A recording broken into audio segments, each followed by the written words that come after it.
civilians around the area were in the crossfire of the fighting, and there was no place for them really to go other than our compound.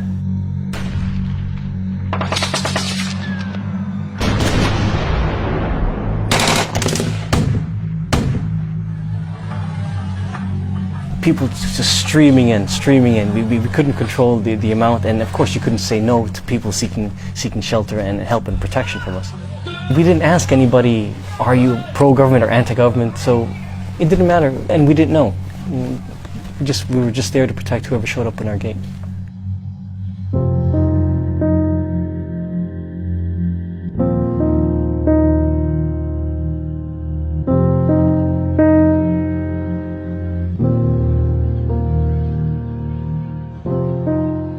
The government took over Bor town from the armed groups. They incurred a lot of losses themselves, and but by the time they got to Bor, temperatures were very high, and they were very angry. I'm sure they were also in a state of shock.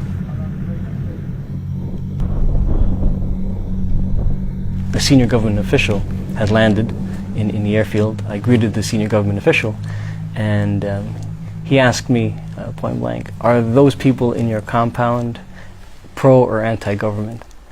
And I said, sir, we don't distinguish. We just help whoever shows up. And we said, well, I want to visit later. And I thought that was a great idea, and I was more than willing to support in any way I could. Made the arrangements. But he arrived in the afternoon with at least 80 armed soldiers. And when they came to the gate, it was clear that the intentions were not good. Okay, and you can go with anybody that's unarmed and not in uniform, except media. Except media. If you don't solve them, you will answer. If you don't answer, you will answer. They wanted to make their way past me and into the compound. I immediately said, you can't come in with your weapons, you can't come in with the uniforms, and you can't come in with your cameras because of respect for the internally displaced persons. And they refused.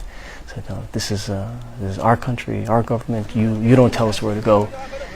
And that's when soldiers started to push past me, and that's when I ordered the gates of the compound closed.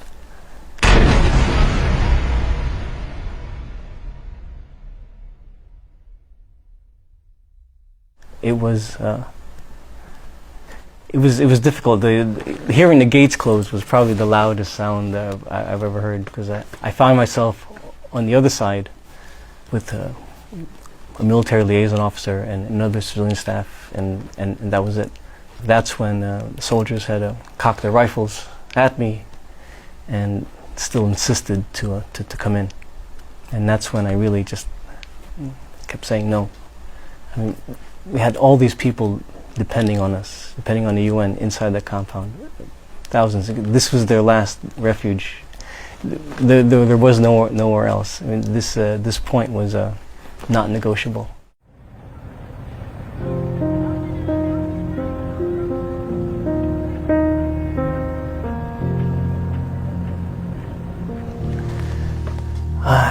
At minimum, they would have shot whomever they thought could have been anti-government. They would have perhaps taken people out and arrested them. There's a multitude of things that happened, and none of them were good. Well, I really think about it so much before, but afterwards I had time to reflect.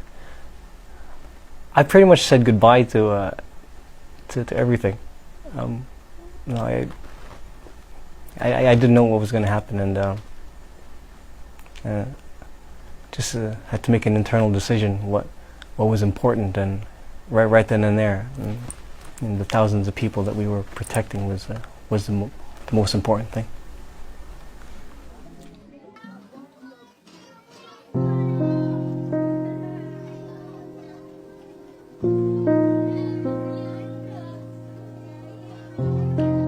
Then it was back and forth for I couldn't even tell you how long. It could have been a minute, it could have been an hour, but it was what felt like a long time. After they saw that we weren't budging, and somehow they got less emboldened. And I can't say when the pivot time was, when things turned around, but they just, at some stage, started to get into their vehicles and leave. And that was almost the opposite of what I thought was going to happen next. And but I'm grateful that that's the way it ended.